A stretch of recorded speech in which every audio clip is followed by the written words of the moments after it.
guys, and welcome to another 12 days of makeup.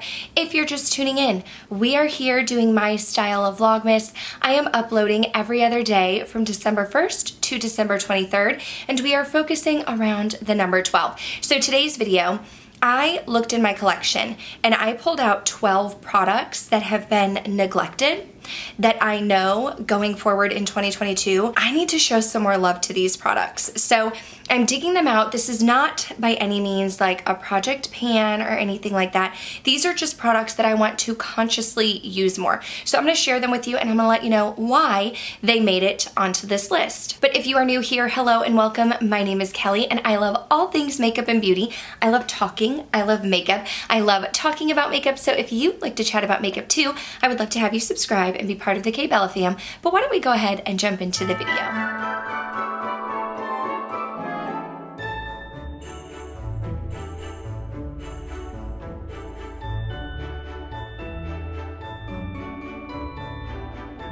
Going in no particular order, I'm just going to pull these items at random. And also, if you want to see this look here, I did already film it. It's a get ready with me, and one of the products that I used in there is actually a product that has been a little bit neglected, and this is the Pat McGrath Skin Fetish Sublime Perfection Foundation. I'm in the shade Light 7. So I'm pretty sure I got this, it was after Black Friday, but I'm not sure when. I know I got it at Sephora. I feel like I got it at the end of 2020. I don't think I really waited until the spring Sephora VIB sale, but I know it was after Black Friday because Black Friday, this was 30% off and I didn't jump on it. So then when I had like 20 or 25% off, I went ahead and snagged it. Everybody has raved about this foundation. People have said that it's their holy grail, their favorite foundation. And I was actually doing makeup on a friend who is like not a makeup junkie. And she like went to the store and picked up some makeup and she had this foundation and I was like, oh, like I've really been wanting to try that. And she was like, I can't believe I have it and you don't. And I was like, okay, I need to get this in my collection. So I picked it up, but it hasn't been a go-to for me. And really, I don't know why, because it's my kind of foundation. It's more on the light coverage. You can get medium in some spots, but really it is light coverage. It also is a little bit hydrating. It gives you more of like a skin-like texture. It's not going to be a flat matte. I wouldn't necessarily say it's a satin though, but it does sit on the skin comfortably, looks like your skin, feels very lightweight, and that's my style, but I just don't reach for it. However, this foundation is pricey. I want to say it's like $68. And while that is not what I paid for it, I still am someone where if I'm going to spend money on an expensive makeup product, I want to get my use out of it. The next product is an eyeshadow palette, and it's actually one that my husband picked up for me last year for Christmas, so it's super special, and it is the Huda Beauty Naughty Nudes palette. Now, my husband does not typically purchase makeup for me, ever. Not for my birthday, not for Christmas. He's kind of like you pick out your own makeup kind of person, and I'm totally fine with that. But for Christmas, he not only got me a Sephora gift card, but he wanted to actually get me a gift as well. So he had the girl at Sephora help him pick out an eyeshadow palette, and this is the one that he snagged for me. It's a beautiful color story. You have these nice like rosy tones and some neutral shades.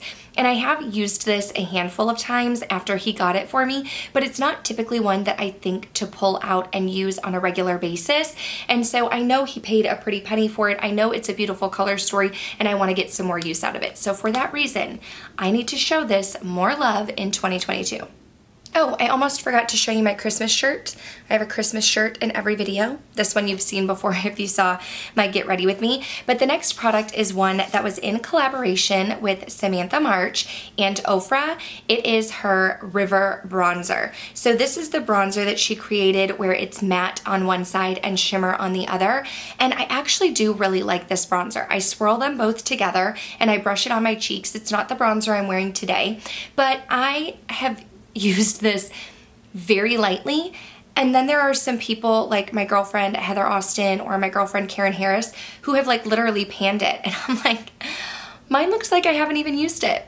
And I have. I really do enjoy this bronzer. I think it's great quality. I really like the tone, and I just find that it kind of sits in my drawer and it hasn't been loved and used, and some of my other friends have panned it. So I want to pull this out and focus on it more in the coming year. Now this next one, it's a couple products, but they're the same thing, so we're going to count it as one, and they are my Charlotte Tilbury quads. I have two Charlotte Tilbury eyeshadow quads. This one is in the shade Pillow Talk.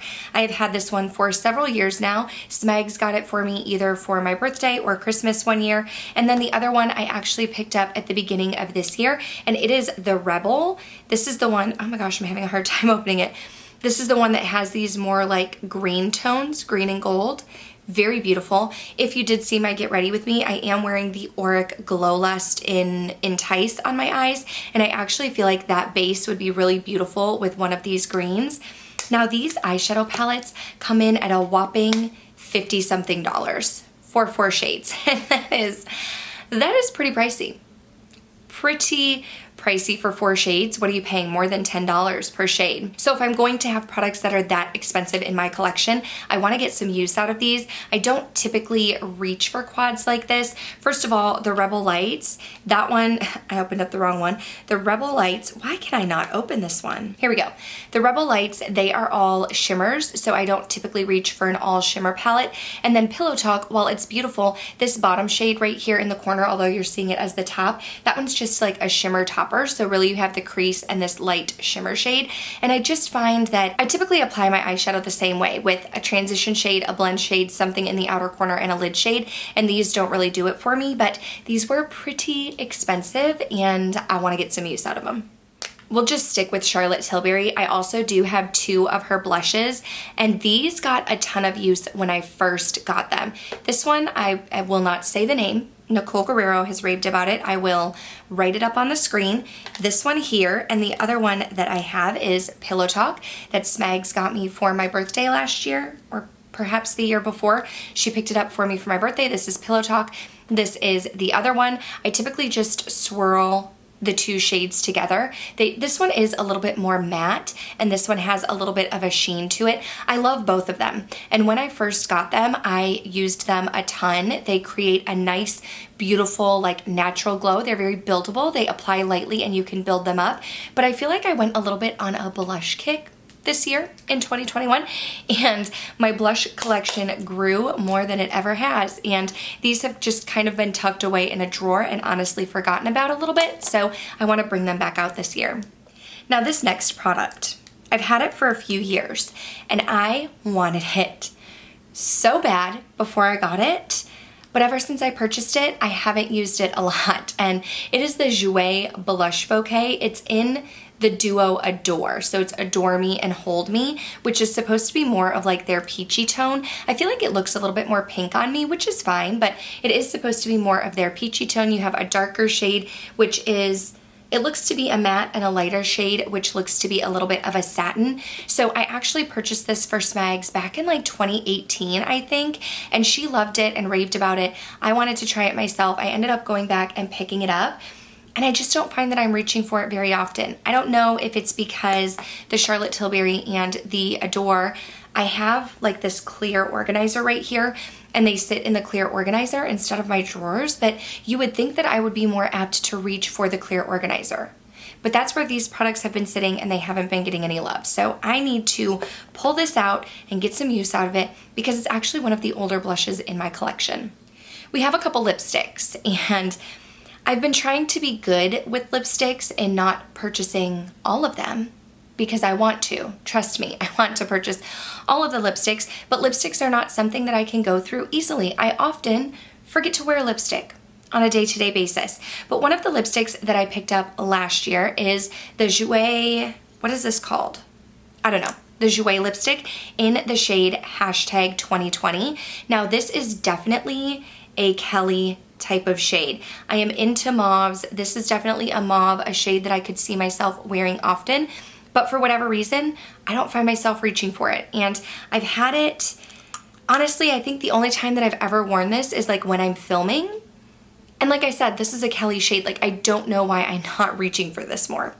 Another lipstick that I really need to reach for more, because it was expensive, and items that are expensive I want to get use out of. It is my Lisa Eldridge Velvet Muse, and actually she came out with some more, and I wanted to purchase another one because this one is very deep.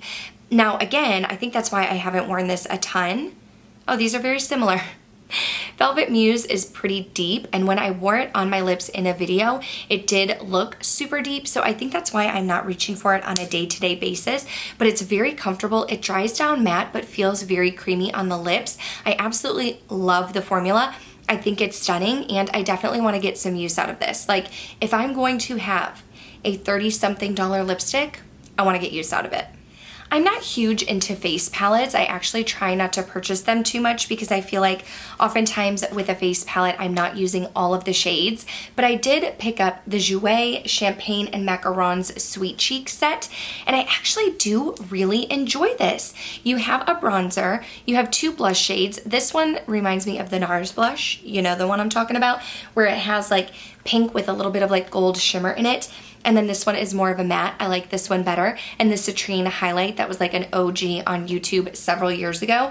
I picked this up. I think I got it during a Sephora VIB sale, and I actually do really enjoy it. I think it's great. I love all of the shades. I can use all of them. And this would honestly be something where you could travel with it and you would have like your blush, bronzer, and highlighter all in one. I haven't really traveled much, but also this has not gotten a ton of love from me. So it's just something where I want to pick it up. I want to use it more. I want to make sure that, you know, I can definitely be someone who's like, ooh, something shiny. Okay, new. Like, go and get the new. And so I'll purchase something new, use it a handful of times, and set it to the side, and I don't want to do that anymore. I want to get use out of my makeup. So I've used this, and I like it. I just need to use it more. Another foundation was one that was new to the scene. It is the LYS Beauty Triple Fix Serum Foundation. I picked mine up in LG6. I think LN6 might have been a little bit better. This is similar to the Pat McGrath in the sense where it's a very light foundation. Like, you're not gonna get full coverage. It'll be very light. It'll be very comfortable on the skin, very skin-like. It does have hyaluronic acid. It's cruelty-free, vegan, gluten-free. LYS is a new, clean, Black-owned beauty brand that you can find at Sephora. And I do remember enjoying this foundation. You can see when I first got it, I used it several times, but like since I filmed with it, I haven't reached for it at all. I think I've kind of gotten into a rut with finding like my favorite foundations, and also I was doing a project pan and I had 2 foundations in that project pan, so I was really focusing on those. But I do remember liking this foundation and I want to show it some more love. Next is a primer, and it's the Super Goop Glow Sunscreen with SPF 40. So I picked this up because it is a primer with sunscreen and gives you a little bit of a glow, and I do have dry skin, so that is something I typically go for, and I live in Texas, so I need SPF.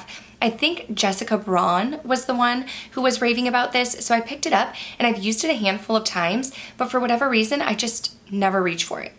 Like, ever. So for that reason, I need to pull it out. And product number 12. You've seen this already on my channel. In my products that didn't live up to the hype. And it is the Auric Glow Lust in the shade Selenite. Now, I do not think this is a bad product. Okay, let me say that right off the bat. I do not think this is a bad product. However, I think I would have liked a foundation more from her. This packaging is so luxe, so beautiful, but the product inside, I can't use it as a liquid highlighter. It's not light enough for me and bright enough. I like a boom in your face highlight. This does not give that to me. So I use this more so to mix in with foundation to create more of a glow, or I will put it underneath my foundation on the high points of my cheeks, and then I do go in with a highlighter on top. But like, I've heard of people finishing this and repurchasing it and purchasing multiple shades, and I just find that this doesn't, like, it gives me an extra step almost, like mixing it in or putting it on my skin first. I'm never going to wear this on its own. It's too like Tin Man-like just on its own. I enjoy it when I wear it, but I just don't reach for it often because, like I said, it just creates an extra step. So that is why I haven't used it, but it's gorgeous. And I mean, a little bit goes a long way. I want to get my money's worth. But that's going to do it for this video. My battery is blinking, but we made it through. Those are 12 products that I want to show some more love to in 2022. Again, not a project pan, not going to be like trying to focus on these, not forcing myself to use them, but just products that I want to consciously pull out here and there. So if you did enjoy this video, go ahead and give it a thumbs up. I would love to know in the comments down below, what are some products that you want to pull out? Like not necessarily project pan style, but some items that you would like to, well, the battery didn't make it after all. It just cut out on me. So I would love to know in the comments down below, what are some products that you want to focus on that have been a little bit neglected in your collection? Let me know down below, but otherwise, thank you guys so much for watching. Make sure you're subscribed before you go. I won't be here tomorrow, but I will be here the day after that. Thanks for watching. Bye.